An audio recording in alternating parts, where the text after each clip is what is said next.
The meeting room fell silent as Colonel Ta-Wan Kim entered. His face showed no emotion, but his eyes told a different story. Fear, determination, desperation. The Vraxian ships have moved past Mars, he said, placing a tablet on the round table. We have 3 months, maybe less. Dr. Hannah Park looked at the images of the alien fleet. The Vraxians had destroyed 3 human colonies already. Their ships were faster, their weapons stronger. Humanity was losing. The regular soldiers can't win this fight, Colonel Kim continued. That's why we're here. Project Uadoild Tolorar is our last hope. Dr. Park didn't want to be here. 5 years ago, she had sworn never to change human DNA again after her last experiment went wrong. But when Earth called, she answered. Show them, Colonel Kim ordered. Dr. Park stood up and touched the screen on the wall. Images of DNA strands appeared. This is normal human DNA, she said in her soft voice, and this is what we can make. The second image showed a more complex structure with new patterns woven through it. We can create soldiers who can change their bodies to fight better, she explained. If they face heat, they will adapt to survive it. If they need to breathe underwater, their bodies will change to allow it. You mean they will evolve? Asked Commander Jun Choi, his thick eyebrows coming together in a frown. Yes, but in a controlled way, Dr. Park replied. We set the limits. We control how much they can change. Commander Choi shook his head. They won't be human anymore. They will still think like humans, Dr. Park insisted. They will have feelings, memories. They will just be more.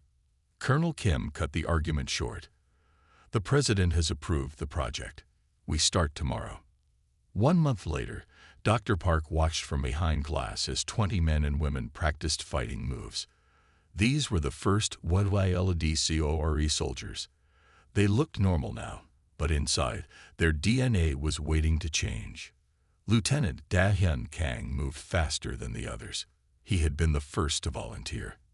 Dr. Park had tried to warn him about the risks, but he had just smiled. If I can save Earth, I'll be whatever you need me to be, he had said. Now she wasn't sure if that had been brave or foolish. Her assistant, Young Mi Ba, handed her a new report. The blood tests look good. Their bodies are accepting the changes. Dr. Park nodded, but didn't feel relief. And their minds? Young Mi hesitated. Some have bad dreams. Lieutenant Kang says he sometimes feels different, like his body isn't his own. Dr. Park wrote this down. She had expected it. Changing the body would affect the mind too. The door opened and Colonel Kim walked in with a thin man in a black suit. This is Jai-Ho Lee from Intelligence, Colonel Kim said. He has news. Jai-Ho didn't waste time. The Vraxians have changed course.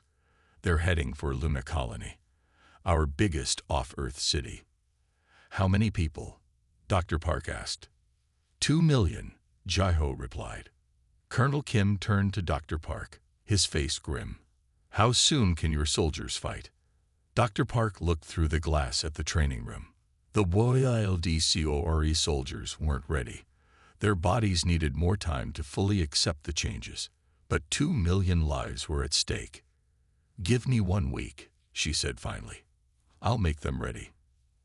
As she watched Lieutenant Kang practice his fighting moves, she wondered what he would become when his DNA finally responded to danger. What kind of creature would emerge to save humanity?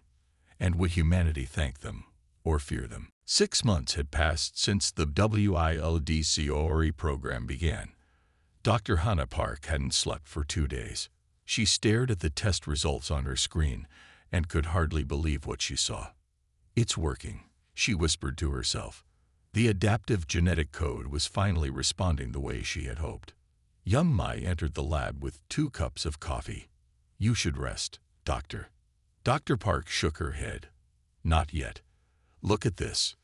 The screen showed Lieutenant Kang's latest test results. His cells were changing faster than any of the others. When exposed to extreme heat in the training room, his skin had briefly developed heat-resistant properties. When placed underwater, Small gill-like structures had begun to form on his neck before disappearing again. "He's the key," Dr. Park said. "His body accepts the changes better than anyone else's." In the training room, Lieutenant Da-hyun Kang dodged the attack drones. Commander Choi had programmed them to mimic Vraxian battle tactics based on footage from previous attacks. Beside him, Sergeant Min Soo-yoon moved with less grace but equal determination. They had grown up together in the same small town outside Seoul. When Kang volunteered for YLDCORD, Yoon had followed without question. "They're getting faster," Yoon said between heady breaths. Kang nodded. The drones fired stun beams that felt like being hit with a baseball bat. His right arm still hurt from the last hit. As 3 drones surrounded him, Kang felt something change inside. Time seemed to slow down. He could see the drones' movements more clearly, predict their paths. His body moved with new speed, ducking and rolling away from the beams. Commander Choi watched from the control room, impressed. "He's adapting during the exercise," he told Colonel Kim. His reaction time just improved by 30%. Colonel Kim nodded with satisfaction. "How soon can they be ready for real combat?" "They're already better than any normal soldier," Commander Choi admitted. "But they still need more control over their adaptations." Jae-ho Lee rushed into Dr. Park's lab without knocking. His face was pale. "The Vraxians are moving," he said, handing her a datapad. "Our satellites caught this 3 hours ago." The screen showed Vraxian ships taking up positions around Luna Colony. "How many ships?" Dr. Park asked. 17, Jae-ho replied. "More than they used on Mars Colony." Dr. Park felt her stomach tighten. They weren't ready yet. The YLDCORE soldiers could adapt, but they hadn't learned to control those adaptations fully. She called Colonel Kim immediately. "We need more time." "We don't have it," he replied. "Intelligence says they'll attack within 48 hours. 2 million people, Doctor. We have to deploy the WYLDCORE team now." Dr. Park knew he was right, but she also knew the risks. "I need to accelerate their final adjustments." "Do whatever you have to do," Colonel Kim ordered. That night, Dr. Park called the WILDCORE soldiers to the lab. All 20 stood at attention, their faces showing a mix of excitement and fear. "The Vraxians are planning to attack Luna Colony," she told them. "You're being deployed tomorrow." Murmurs spread through the group. They had expected more training. "I need to make one final adjustment to your adaptation matrix," she continued. "This will give you more control, but it comes with risks. Your bodies might evolve in ways we haven't tested." Lieutenant Kang stepped forward. "Will it help us save Luna Colony?" "Yes," Dr. Park said honestly, "but I don't know what it will cost you." Kang looked at his fellow soldiers, then back at Dr. Park. "We all volunteered knowing the risks. Do what you need to do." One by one, the soldiers sat in the genetic modification chamber. Dr. Park worked through the night, enhancing their adaptation matrix beyond safe levels. As dawn broke, 20 evolved humans prepared for humanity's first real fight against the Vraxian force. As they boarded the transport ship, Kang felt his body humming with strange energy. Whatever he was becoming, he hoped it would be enough. The transport ship shook as it entered Luna's thin atmosphere. Lieutenant Kang checked his weapon one last time. Beside him, Sergeant Yoon looked pale but determined. "This is it," Kang said. "Everything we trained for." Through the window, they could see Luna Colony, a domed city that housed 2 million people. Above it, the dark shapes of Vraxian ships blocked the stars. "Remember your training." Commander Choi's voice came through their earpieces. "Your bodies will adapt to threats. Don't fight the changes." The ship landed at the colony's military base. Colonel Kim was waiting for them. "The Vraxians have landed forces on the north side," he said. "They're breaking through the outer dome. Regular troops are holding them back, but not for long." Kang led his squad toward the north sector. They ran faster than normal humans, their muscles already adapting to Luna's lower gravity. Regular soldiers stared as they passed. The first explosion hit as they reached the North Dome. Part of the wall had been breached, and air was hissing out into space. Emergency shields had activated, but they wouldn't hold for long. And then Kang saw them, the Vraxians. They were tall, with gray skin and 4 arms, each holding a different weapon. Their faces had no noses, just breathing slits, and their eyes were huge and black. "Hold position," Kang ordered his team. The Vraxians spotted them and opened fire. Energy beams cut through the air. Kang felt a burning sensation as one grazed his arm. And then something strange happened. His skin began to harden where the beam had hit. It turned dark and tough, like armor. Around him, the other HFY soldiers were changing too. Some grew harder skin. Others' eyes changed, becoming larger to see better in the smoke. Kang felt his vision sharpen. He could see the Vraxians more clearly now, could even detect the heat from their bodies. His brain worked faster, calculating angles and positions. "Move in," he ordered.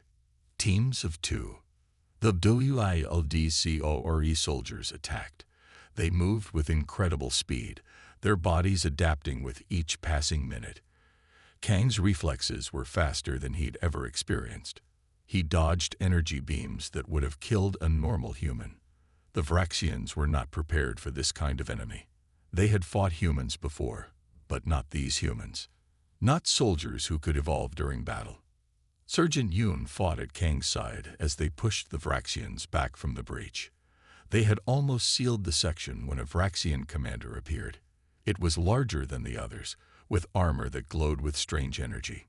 It fired a weapon unlike the others, a beam that seemed to bend around objects. Kang ducked, but Yoon wasn't fast enough. The beam hit him directly in the chest. "Min Shu," Kang shouted, using his friend's first name for the first time since training began. Yoon fell, a smoking hole in his chest. Kang's rage took over. His body changed more dramatically than before. His hands grew claw-like nails, strong enough to tear through metal. His muscles expanded, giving him strength beyond human limits.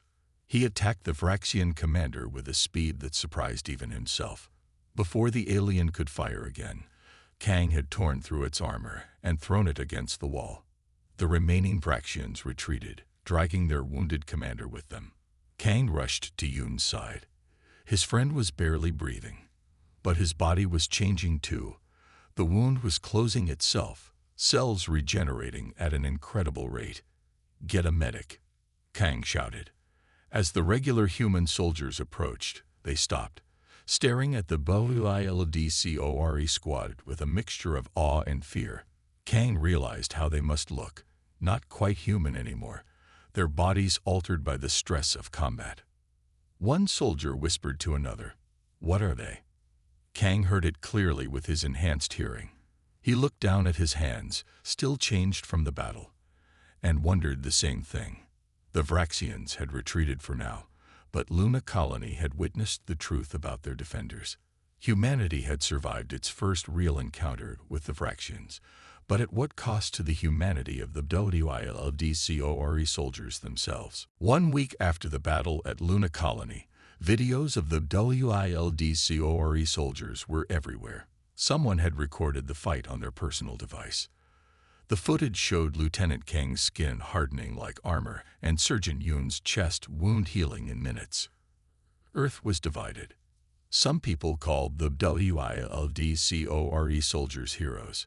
Others called them monsters. Dr. Hannah Park sat in a cold meeting room, facing 5 stern-faced members of the ethics committee. They had been questioning her for 3 hours. "You changed these soldiers without knowing the full effects," said the committee head, an older woman with sharp eyes. "They are no longer human." "They saved 2 million people," Dr. Park replied firmly. "And they are still human where it matters most, in their minds and hearts."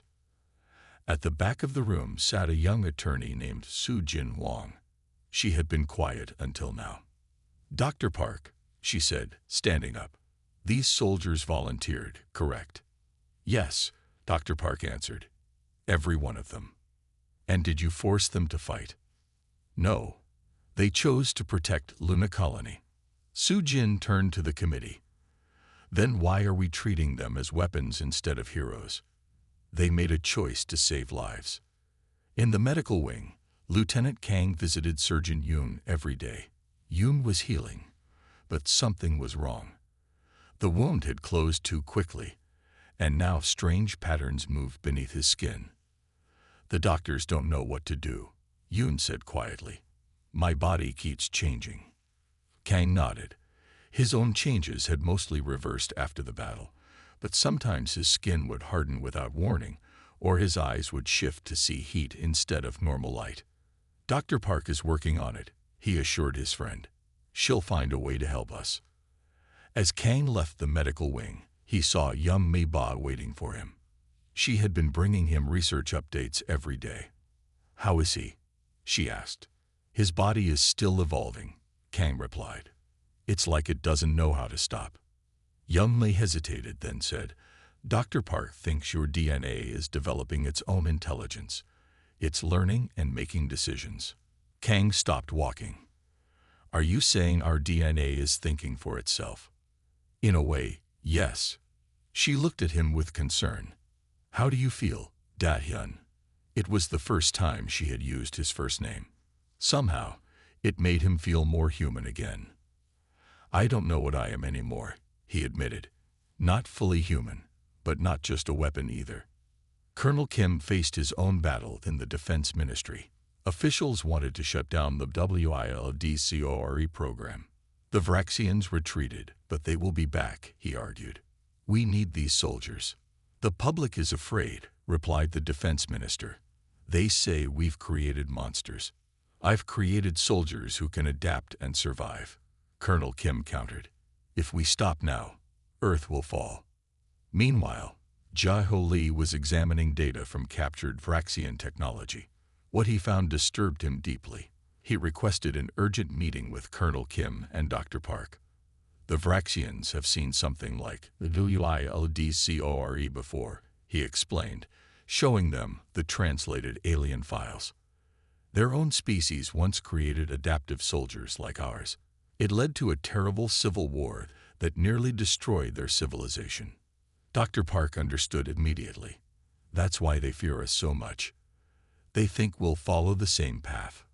In the medical wing, Surgeon Yoon woke from a strange dream. He had seen Vraxian ships and heard Vraxian voices, though he didn't understand their language. As a doctor checked his vital signs, Yoon suddenly grabbed the man's arm. They're coming back, he said urgently. More ships. I can see them. The doctor called for security, thinking Yoon was hallucinating. But when Jae-ho Lee checked the deep space monitors an hour later, he found it. A second Vraxian fleet, twice the size of the first, heading straight for Earth. Somehow, Sergeant Yoon had seen it before any of their technology could. His evolution had taken an unexpected turn, one that might change everything about the war to come. Sergeant Min Soo-yoon's room in the medical wing was now sealed off from the rest of the facility.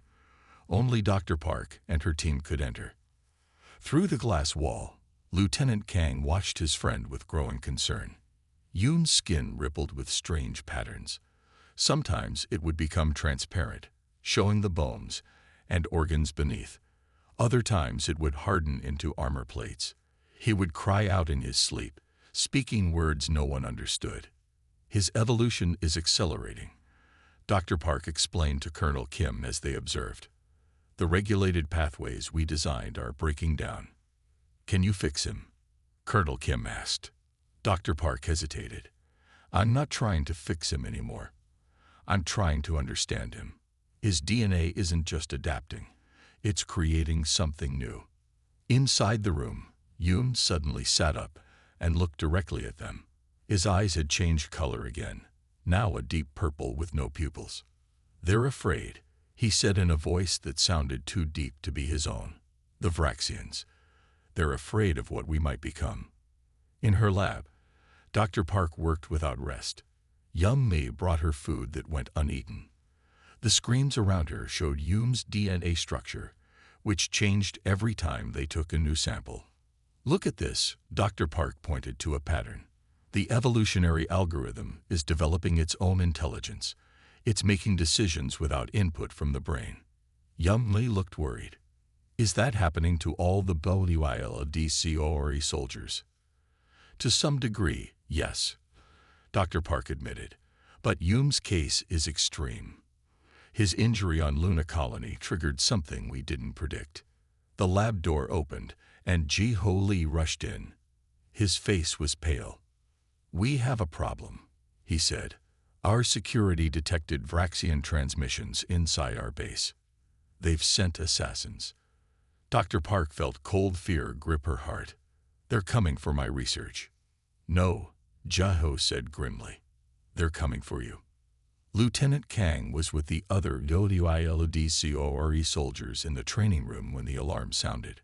Red lights flashed as the base went into lockdown. "Intruder alert, Sector 7. All security personnel respond." Kang felt his body tense. Sector 7 was the research wing, where Dr. Park worked. Without waiting for orders, he ran toward the research wing. The other WILDCORE soldiers followed without question. They moved faster than regular humans, their bodies already beginning to adapt to the threat. When they reached Sector 7, they found 3 security guards dead outside the lab door. Inside, they heard gunfire. Kang's skin hardened automatically. His vision shifted to detect heat signatures. He could see 5 Vraxian shapes inside the lab, surrounding 2 human forms, Dr. Park and Young Mi. 3 on the left, 2 on the right, he told his team. "They have energy weapons. Move fast." What followed shocked even Colonel Kim, who watched later on security footage.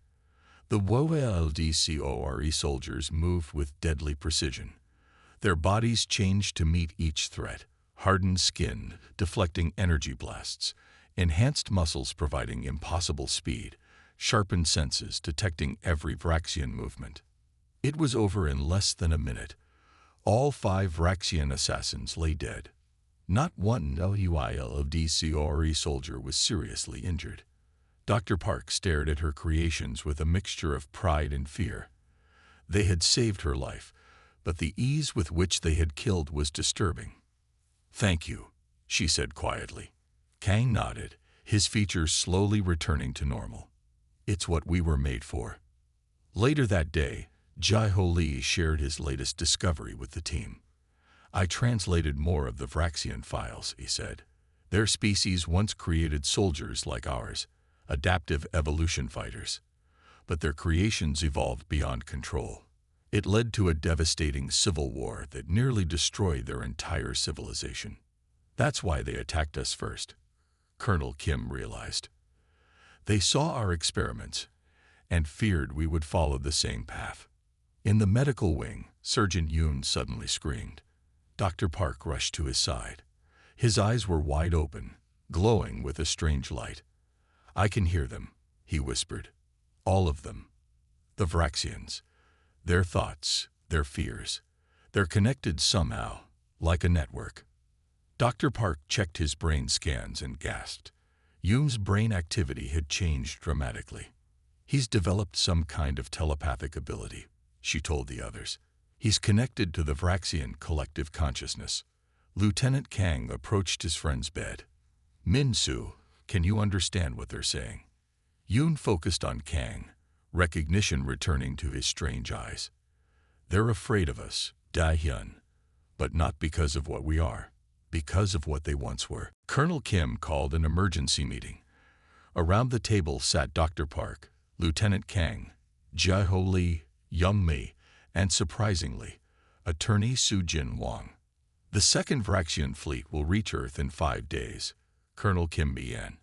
"Our military cannot stop them. Not even the WILDCORE soldiers can fight that many ships." "Then we don't fight," Lieutenant Kang said. Everyone turned to look at him. "We talk to them." Dr. Park leaned forward. "Through Surgeon Yoon. His connection to their consciousness is still unstable." "It's our only chance," Kang insisted. "Min-Soo can feel their thoughts. That means they might feel his too." Ji-Ho nodded slowly. The translated files show the Vraxians communicate partially through thought patterns, if Sergeant Yoon can connect to them. It's too dangerous, Colonel Kim objected. We be putting all our hopes on an untested ability. I have another idea, Kang said. We go to them. A small team on a fast ship. We meet their fleet before they reach Earth. The room fell silent. It seemed impossible. They would destroy any ship we send, Colonel Kim said. Not if they're curious, Kang replied. And not if Min-Soo can reach them first. Make them listen. In the medical wing, Sergeant Yoon sat up in bed, looking stronger than he had in days. His eyes still glowed with purple light, but his voice was his own again. I can do it, he told Dr. Park. I can send them thoughts, images. I've been practicing. It's too risky, Dr. Park said gently. Your condition is still changing. That's exactly why it has to be me, Yoon insisted. I understand them now. They created soldiers like us once. The soldiers evolved beyond control and nearly destroyed them. They're attacking us because they're afraid we'll do the same. Young Mei, who had been monitoring Yoon's brain patterns, looked up in surprise. His brain activity is stabilizing. The patterns are becoming more regular. Dr. Park checked the readings herself. Somehow, Yoon was gaining control over his evolving abilities. I need to go with the team, Yoon said. I need to be closer to them to make a strong connection. Attorney Soo Jin Long stood before the Global Defense Council, arguing passionately. The BOUILDCORE soldiers are not just weapons, she said. They are thinking beings who have chosen to serve. They have rights. They deserve legal recognition as sovereign individuals. The council members shifted uncomfortably. One spoke up. If we classify them as a new species, what's to stop them from turning against us? The same thing that stops any soldier, Soo Jin replied. Their loyalty, their humanity. They may have changed physically, but their hearts and minds remain human. After hours of debate, the council voted. The BOUILDCORE soldiers would be legally recognized as persons, not property. They were no longer military assets but sovereign beings acting as allies. Colonel Kim informed Lieutenant Kang of the decision. You're free to refuse the mission now, he said.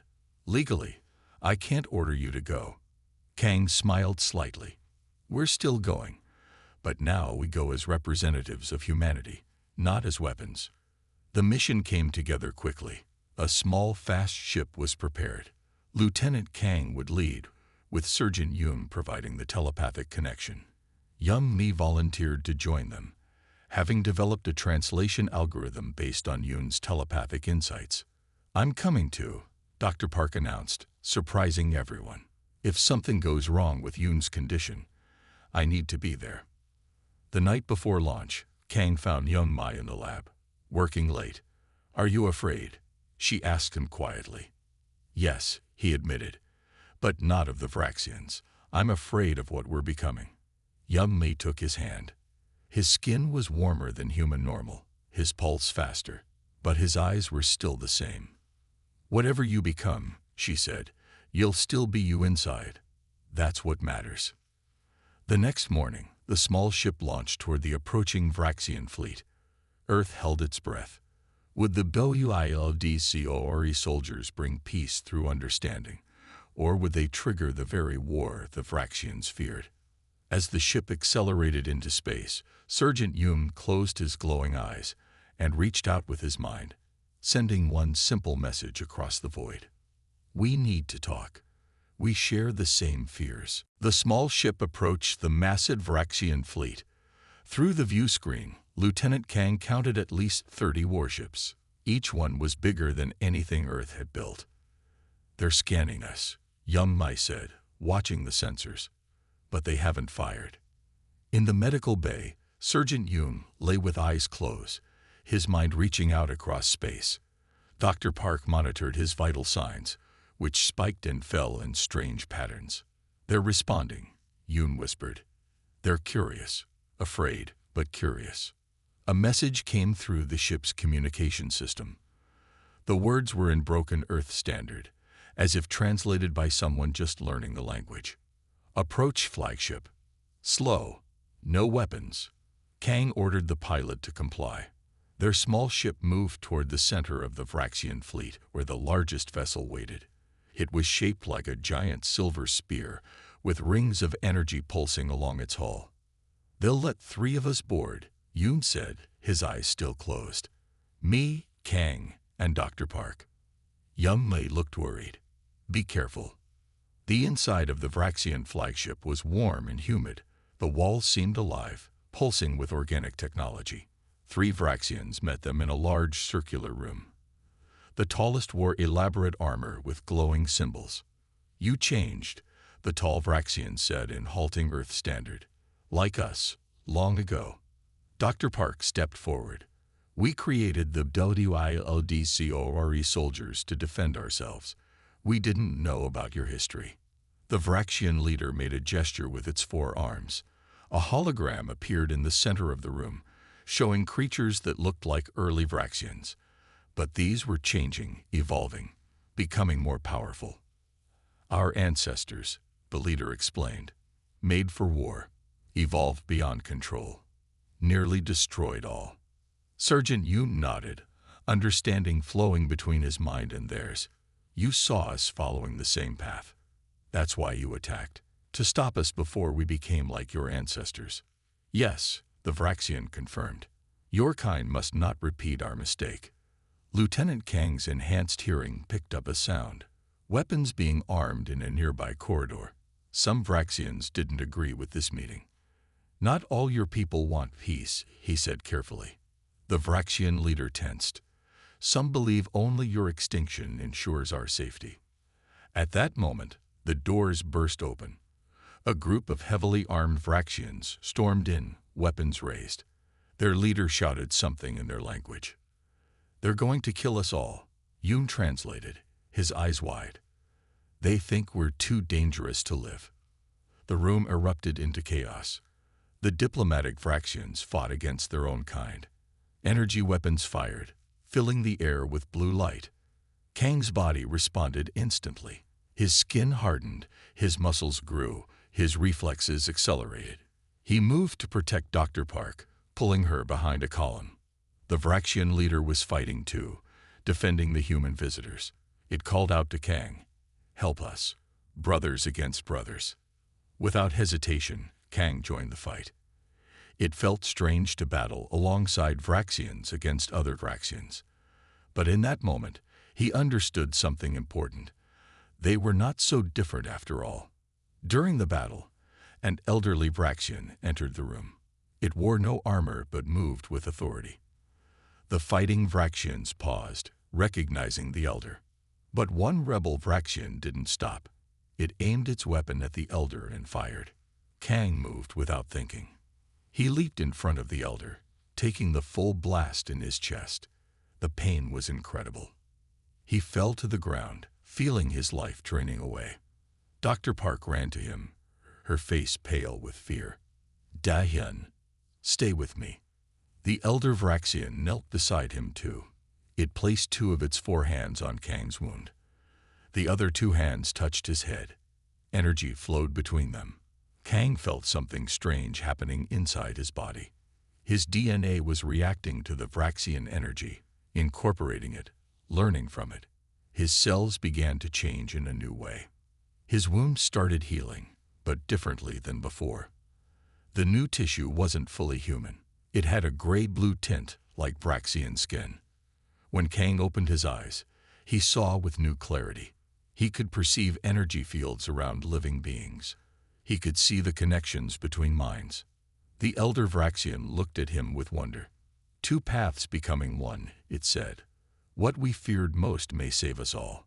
Dr. Park examined Kang in amazement. His DNA had incorporated Vraxian genetic patterns. He was becoming a hybrid, the first bridge between their species. The fighting stopped as all Vraxians stared at this new creation. Even the rebels lowered their weapons, too shocked to continue. 2 evolutionary paths, Dr. Park whispered, converging into one. 1 year had passed since the meeting on the Vraxian flagship. Earth looked different now. In orbit, human ships flew alongside Vraxian vessels. On the ground, Vraxian technology helped rebuild cities damaged in earlier attacks. Lieutenant Da-hyun Kang stood at the window of the new Joint Species Research Center. His reflection showed the changes in his body. His skin had a slight blue-gray tint. His eyes sometimes glowed when he was deep in thought.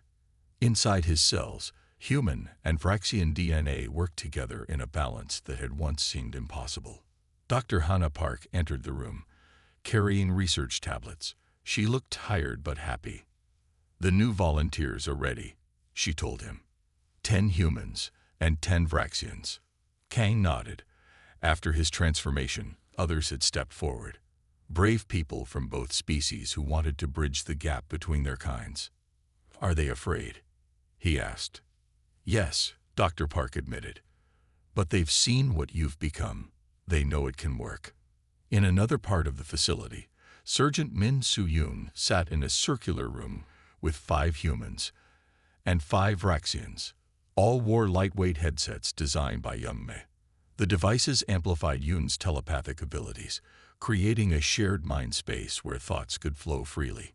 "Focus on the common image," Yoon instructed them. "The tree by the lake." In their shared mind space, the image formed, a tree with roots deep in the earth and branches reaching toward the sky. It was a symbol both species understood, though they came from different worlds. Young-mi monitored the brain patterns on her screen. "The connection is stable," she said with pride. "Strongest one yet." Sergeant Yoon had become the center of a growing network. His unique evolution had made him a bridge between minds, allowing humans and Vraxians to truly understand each other's thoughts and feelings for the first time. In the Global Unity Council chamber, Colonel Ta-won Kim, now Ambassador Kim, addressed representatives from Earth and 5 Vraxian worlds.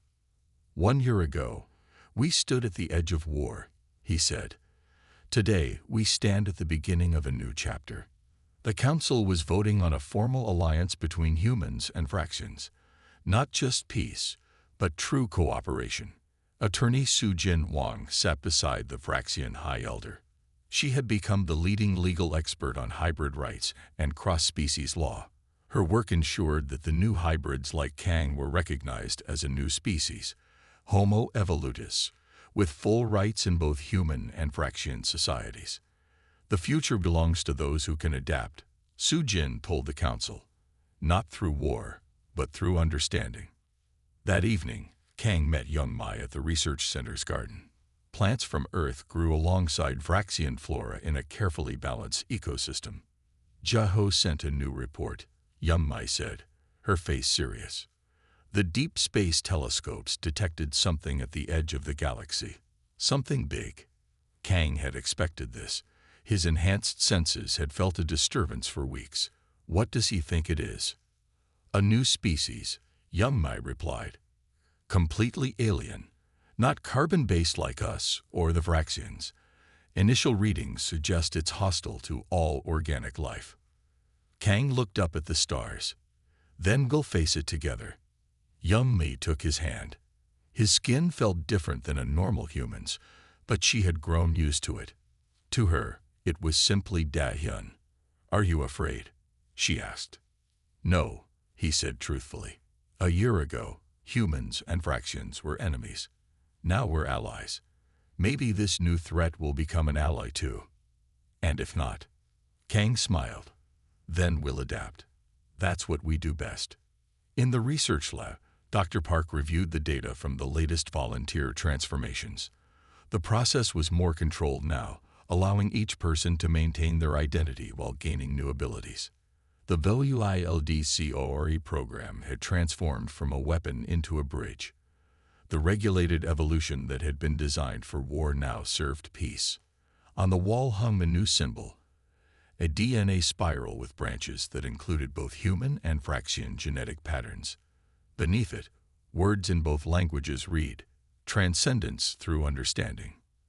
As the first stars appeared in the evening sky, Kang, Young-mi, and the others watched from the garden.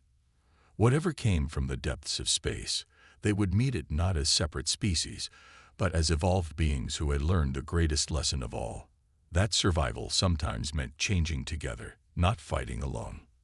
The war-integrated lethal dominion creatures of regulated evolution had fulfilled their purpose, but not in the way anyone had expected. They had become not the end of a war, but the beginning of a new kind of peace.